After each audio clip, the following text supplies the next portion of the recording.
Voilà. Voilà, moi, papier au kata, aux arts chrétiens, il dépêche Pamba.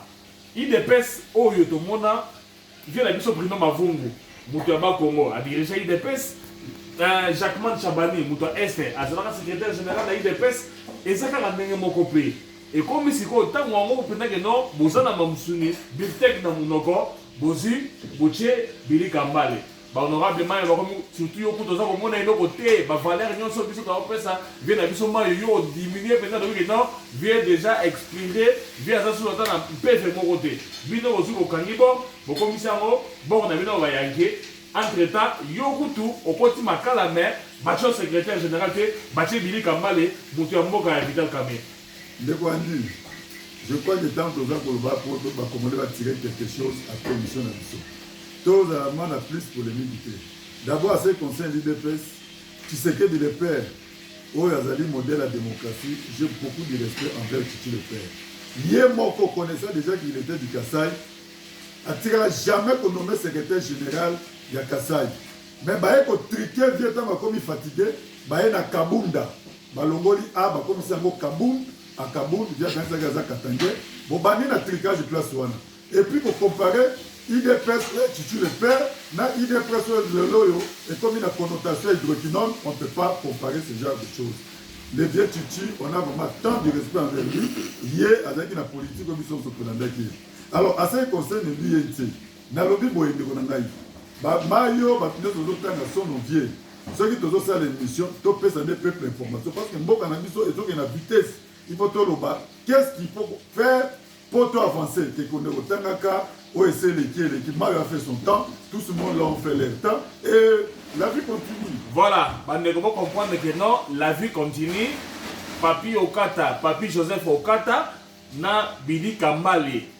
Ma jeune, va récupérer ma solo, va profiter de l'absence il y a bien Abisso VK que nous saluons en passant. Ma zui, ma micro-lognon sur le besoin de monde, il y a une scène là, ma cagné, ma rencontre mille, va récupérer, bon, comme il y a un Yankee. C'est quoi, yo, coup sur coup, Papi Okata, au banga, au taclé, Billy Kambale, pourquoi? Parce que Billy Kambale a de province à président.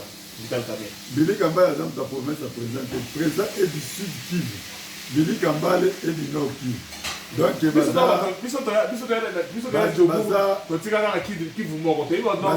Baza d'abord province de mon côté. Et puis, de Gonangaï, face à la compétence. Bon, moi, il faut se placer quand même na Billy Kambale, s'il faut citer son nom. Bisous aussi parti qui na coma. On a amené dans un parti politique la politique de la diplomatie. Bisous aussi un politicien. Alors, quand vous amenez la diplomatie, de l'autre côté, Babimisi va griot, Bafinga caméra et moi, si les bananes 10 jours au jour. Il y a un peu de mabok. Bisous toyé, non, nous allons faire comme vous. Comme Bolingo, mais nous, on a bas de l'échelle. Toi, il y a un dengoana. Bon, fingi to fingi. Les autres, comme il faut se respecter de part et d'autre. Ok. Donc, c'est pas si bien. Et à part celle de Gonangaï. Quand on a les réseaux sociaux, parce que nous avons Moussika, tout la Moussi parti. Au Gouvernement, quelle redynamisation. Et tout le monde a ça, c'est plein. Même si Mario Azali, il est très content de travailler sur tout ça. Non, Mario n'est pas content. Boké na bandundu, vous profitez jour bata palou, bata ça la marche na bango, bino pe boye 18 personnes, 27 drapeaux. Alors bodé mille gars si ma bata palou, bobi si ma drapeau est belé, nombre de drapeaux, les nombres de bataillons, c'est ce que la terre na bandundu. Il y a un temps où il y a na bandundu. Ils ont été dirigés par le secrétaire général de l'adjoint chargé à l'espace Wana, Jonas Tundutundu, Eli Abakungo. Au moment où il y a 17 jours na Bandundu. Chaque jour, c'était des manifestations. Mais tant que vous avez vu que profiter, c'est que partout, tu as vu que tu sali Bandundu Mobimba. Parlons de la Nabi sur séance, tu as vu que voilà, donc c'est la raison. Oh, vous savez que 17 étoiles, tout le monde a gagné. Oh, quand tout le monde a gagné, na parlons de tout le monde a gagné. Voilà, tous les cas. Moi, je suis Papi Okata. Et donc, comment tu dois comprendre que INC, au lieu de la tolo awa, tu sais pas sous l'idée de INC. Donc, comment on a eu la TV, on a attaqué Batron, on a attaqué, tout le monde qui sont maillés, surtout écoute. Mais baraté celui-là, ça a vraiment intérieur solo, parce que le secrétaire général, on va hier, on a vu la dernière. Donc, en absence du président Vital Kamerhe, tout le monde qui passe à la télévision donne son point de vue selon lui. Alors, est-ce que ordre de ça dans l'INC? J'espère que le public a constaté en haut, dans la face à journaliste et à l'IDPS. Mais il n'y a pas de problème de répondre quand même dans ma question. INT est structuré. Billy Kambal Azali, secrétaire général de INT, il gère les partis au quotidien. Ngal Azali, coordonnateur national chargé à recrutement, implantation et suivi des nouveaux adhérents. C'est-à-dire, partout où on parle de l'INT, ce qu'on dit quand on a INT, je suis porte-étendard. Alors, Totuman était porte-parole à Ville à Kinshasa. Les lois communes numéro 1, il y a l'association Nyon Social en 4 parties. Maintenant, vous avez joué rôle. Donc, c'est-à-dire, ce qui vous aime. Donc, l'INT est ensemble, les leaders. Il y a moins de besoin de supporter. Voilà. Sinon, tu as la coordination. Merci beaucoup, Bandeko. Vous comprendre que non, invité à Ngaï, à une connotation politique. Entre-temps, moi, je suis neutre. Je suis opposé, mais tout le monde Congo, ça la pose à Oyoka. Ndeko Papi Okata 2023, INC et qu'on supporte et qu'on soutenir candidat Nin. On crée un parti politique pour nous pouvoir. Voilà. Alors, nous avons des questions en 2023 pour aligner Nani. Parce que INC est créé qui parti n'a été posé à la remorque. Ce qui en 2018, tout ça qui a corps, nous sommes les respectueux à texte. Tout le baki, de soutenir Yofachi et 2023, vous allez nous soutenir. Moi, je crois que jusque-là, tout ça a un niveau. Nous allons attendre soutien à Bandeko sur IDPS parce que l'INC a été créé pour nous diriger Mboko. Voilà. Quand il y a des charges dans Bisso, il y a moyen de changer Mboko. Bandeko, vous comprendre que non, l'histoire se répète. Makambo, tout le monde a MLC. Jean-Pierre Mbemba na Boloko. François Mambaïs, toi aligné candidat pour la MLC. Bango Bakangama, te candidat à Bisso Jean-Pierre Mbemba. Entre-temps, Jean-Pierre Mbemba na Boloko Abimate. Yango boza ko mona susu awa lelo na INC ndenge moko président Vital Kamerhe na boloko bango baza ko continuer ba non 2023 bango faut pas pouvoir to éviter sona Billy Kambale oyo autre décevoir batu awa mais azoko chaque cadre na bango ya INC azaka ba non bango ba aligner mutu ndeko Papi Okata bon bimisa na nturo honorable Mayo Asakei président Vital Kamerhe non partant ndeko boza suna INC ezali pépinière. Et puis, pas la biso, biso tous un MLC pour le Kamerhe ou rien, Bemba ou rien. Biso tout ça qui appelle à ma candidature. Moutounio soit ça se sentir ambitieux, avec déposer candidature naïe. À la fin, congrès de moutoko tranché. Mais naïe biso kakaboy. Yeba que INC zali remorque était, zali parti remorque était. Et zali un parti à part entière. On a créé ce parti pour tous pouvoir dans beaucoup. Alors nous nous préparons vraiment à conséquence. Parce que tu as dit que 2023 c'est l'INC. Moi, je suis Papi Okata, on a la différence entre l'INC et un parti politique. Or, vous avez compris que non, l'INC est au Tambola, au Bénin un parti politique, na mission à Canada au Tambola. Président Vital Kamerhe Banda va créer un parti Oyo, à Kenya, à Canada, à Tambola, partout, il est là pour un mandat. Banda va dire le président Vital Kamerhe a dans la tête à parti. Oui, c'est ça que non, différence entre l'INC et un parti politique. L'INC depuis Salama et ça a 2 fois congrès. Congrès, il a investi, Congrès a investi. Alors, la gâté a se autoproclamé il y a des candidats. Parce que tout ça, appel, il y a candidature. Et l'INC, dans son ensemble, se prépare pour te sa candidat. Ceux qui ont renouvelé confiance dans nous et pas le président Vital, ma bien invité. Ceux qui, une autre personne, il y a comme Monique Yende, à vous permettre que tout soit pouvoir pour tout Bongisa Mboka. Ma pénalité, mais ce que vous devez retenir, il y a INC, ils allaient partir et morquiter. L'INC se prépare en conséquence pour la 2023. INC va se préparer en conséquence pour la 2023, mais invité dans Ngaï, Papi Joseph Okata, Azako Bossala que non. Président, c'est que depuis comme président IDPS va voter dans le congrès. Président qui bat, pas comme le président IDPS qui bat, ça va voter dans le congrès. Surtout toujours, à la mère même, pas comme le président partenaire va voter dans le congrès. Donc, il y a un système, nous sommes des Africains, nous avons un congrès, nous avons un tricage, nous avons un système qui est un système chakal. Voilà, vous voyez, c'est ce que nous avons dans l'INC. Pour ça, il y a le 3e congrès, bon, conduit aussi le président Vital Kamerhe et comme nous avons bon, privé. Je crois que tant que vous convoquez le 3e congrès, moi personnellement, dans le team de l'homme, Oya, comment on peut comment les choses se passent à l'INC. Donc, démocratie, oh, yo, et liberté d'expression en place. Moutounyos est capable. Quand tu te présentes que non candidat président de la République, tu vas aussi nous prouver de quoi tu es capable. Voilà. Voilà. Tu vas nous prouver de quoi tu es capable. Donc, on va comprendre que non, na UNC capable de président Vital Kamerhe. Parce que va reconduire déjà plus de 2 fois sans compter que non, tant à diriger avant congrès de Bossé Salam. Yo, nous avons vu sur Paul Vital, CP Paul Vital, na bana yese, flic Gambolo Boussé, la mère Moseka. Bino, vous savez que non, papi au cas Azali, on a Johannesburg, tu es invité pour nous mettre les solos à INC. Tu mettre les solos à INC, papi au cas, ceux qui en 2023 pour aligner candidat qui a zuité.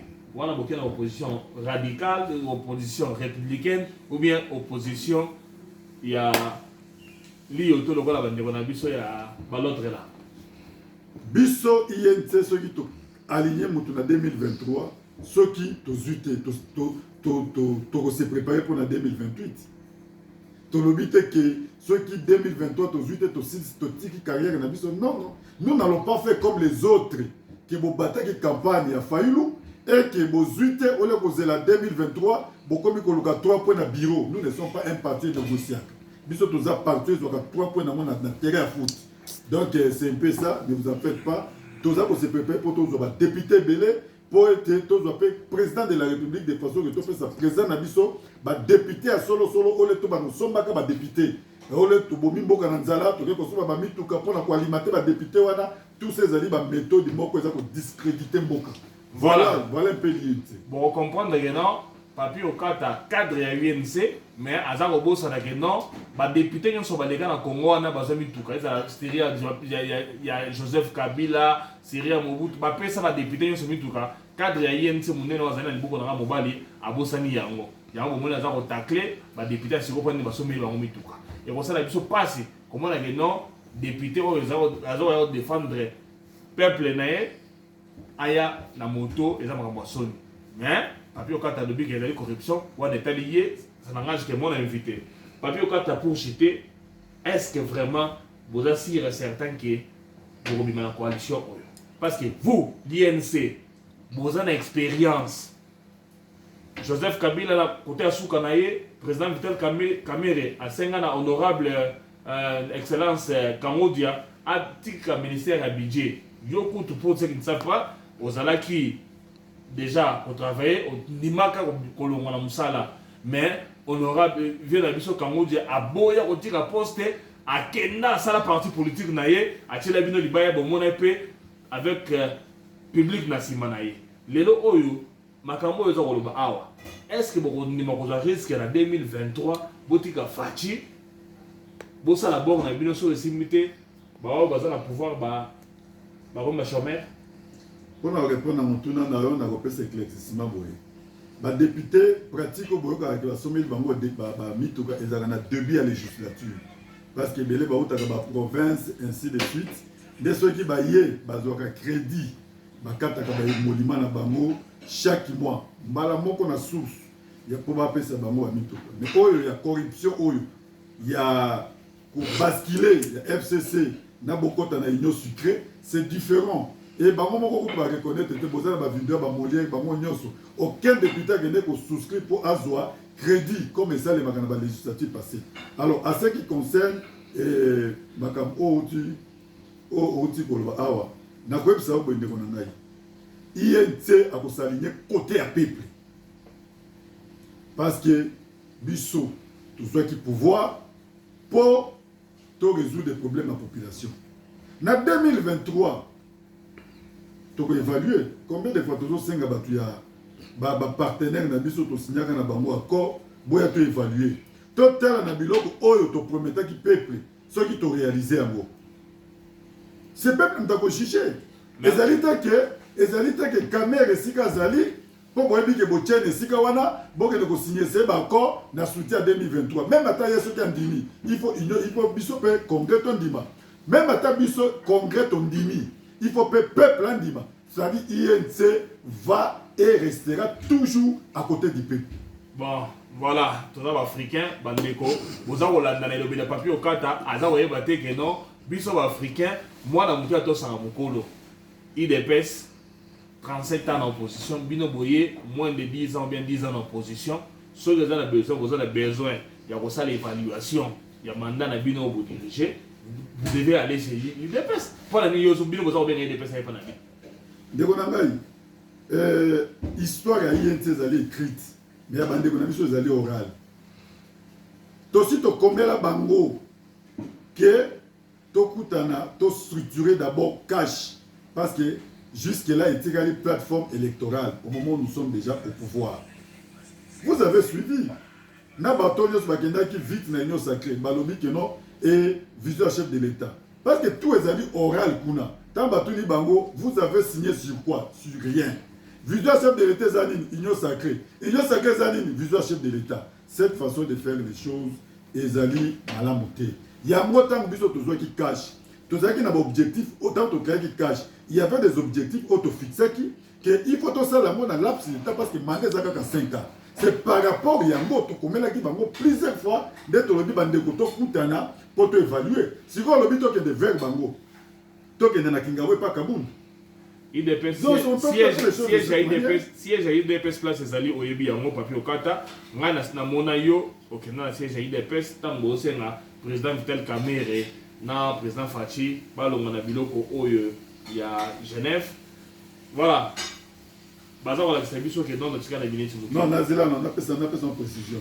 siège à IDPS ezana limité metango kabuya ayambaki batumi balwa na IDPS IGF na ministre ya EPST mais abaki bango na restaurant na ville c'est-à-dire na bato ba combien introuvable na kozo bango wapi faut se fixer soit na ville soit na restaurant voilà ils ont restaurant avant na bureau wapi na bureau wapi na bureau IDPS Augustin Kabou afandi awa IGF afandi kuna j'ai compris que tu n'as pas l'information photo ezali soki otie toyebisa réalisateur abalanse photo wana okomona ke bazali na bureau eza restaurant te aza koyamba deux personnes na IDPS ayambaki bango moko IDPS na IDPS bakuta na restaurant a plus forte raison mokwaya merci voilà tokomi kota suka dernier bon voilà une dernière question papi okata 2023 bino boza kolobaki non bokende na élection recensement comme un recensement boli koyoka yango te boza ko tantôt plutôt un pied dedans un pied dehors beaucoup de bato ya la muka boza ko raisonner que non dialogue ya beaucoup ta pour ba sa poste INC boza dans le pouvoir boza ko sous dialogue pour na 2015 tant INC Telemi dans la dynamique de l'opposition Kabila bimisi loi électorale article 8 alinéa 3 c'est à l'obi boye a besoin d'un recensement et élection pour ça la makaka tina fait un recensement nous étions déjà en 2015 une année pour la élection et recensement yango selon bango il 4 ans tout ça c'était des manœuvres dilatoires IDPS a bagage qui concerné INT ensemble dans la dynamique de l'opposition to bara août le 19 le 20 le 21 janvier 2015 c'est historique oyo kengo c'était pour la toute première fois le balingala na Sénat et to lekisa eloko wana ndeko na ngai IDPS nyonso yebi yango na jeudi choc oyo que Jacques Chabane bande ko mema batu chaque jeudi po ba kende ko fouiller ba centrale ya Seni na ko senga pe recensement nous on croyait que bango lelo ba combien pouvoir c'est ce qu'il devait faire recensement tout le monde en a besoin mais un recensement qui ne conditionne pas les élections nous acceptons ça parce que mboka nous doit ba carte d'identité il faut qu'on recense pour les moutinons soit les canaux 120 millions d'habitants 60 millions d'habitants Babylone comme estimation on n'en a pas besoin tout ça vraiment on a besoin de recensement mais un recensement qui va conditionner les élections et comme il y a un recensement avec des vices ça ne passera pas et à la place de recensement vous proposez quoi de mon anaï tous on a besoin de recensement on ne peut pas proposer quelque chose qui peut refuser le recensement mais tout le monde un recensement conditionné avec les élections on a des collègues donc vous êtes ni chaud ni froid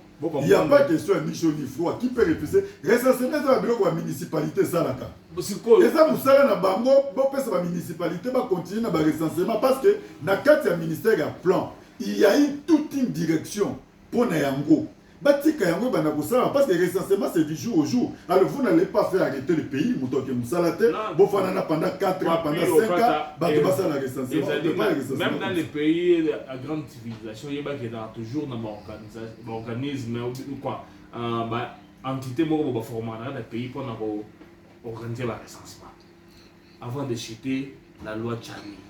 Loi Tchani oyo ils ont bouleversé bateau pour na yo yebisa na leto loi Tchani on est naza vraiment pour soutenir loi wana ce qui ezali parce que ba créer ka loi il faut ezala général na caractère moko général et puis ezala impersonnel c'est-à-dire tant créer loi aux autres ça pour na mututé bah c'est la loi et faut frapper tout le monde parce que les lois Chichi le père et Chichi Fachi Otozane président de la République sa maman est angolaise donc il faut frapper loi ezaka rétroactive naza vraiment a besoin de parce que va faire ça vraiment des pères et des mères ngai mutété là de père et ma maman et le kéré tous la frontière j'ai soutenu ça voilà vous allez comprendre que non asa comme de père et de mère entre temps tout le monde a vu na biso que Bekimpe la biso que non Patrice Emery Lumumba Kutu azakanaye congolais avant ye mutazana comme Lumumba ezalité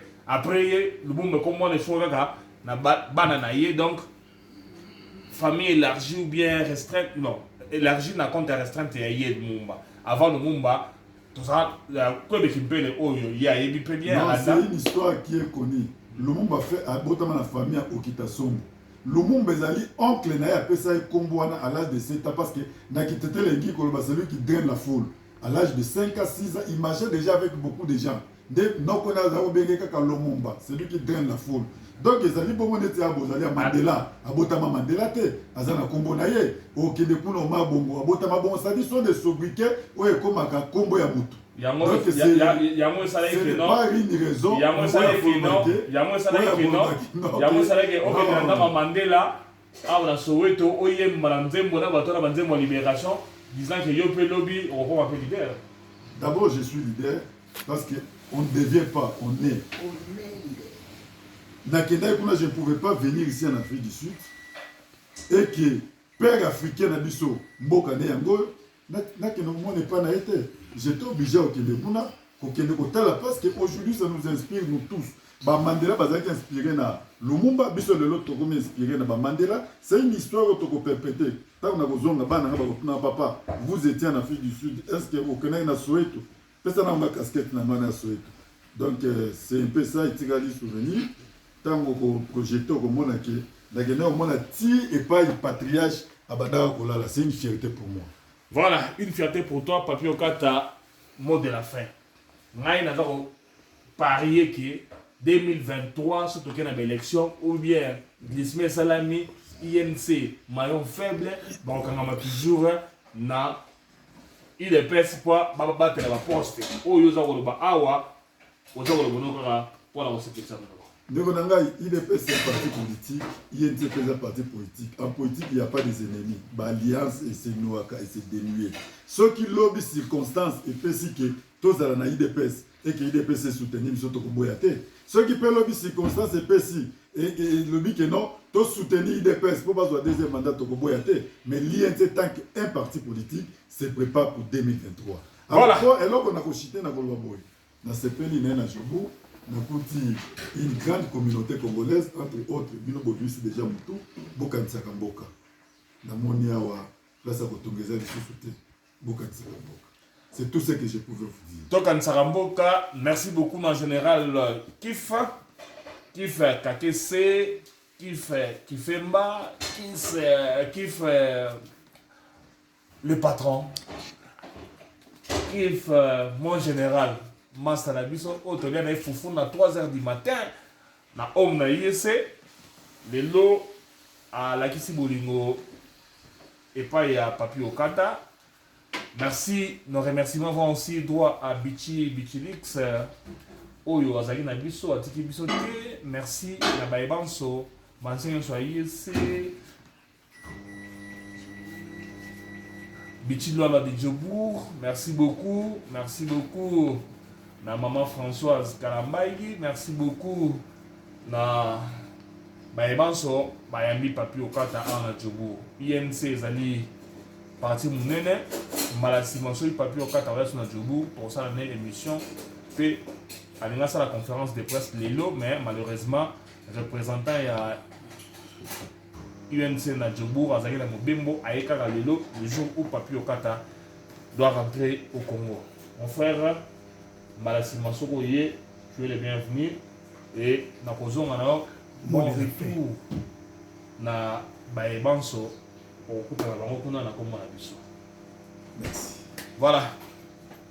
Merci beaucoup.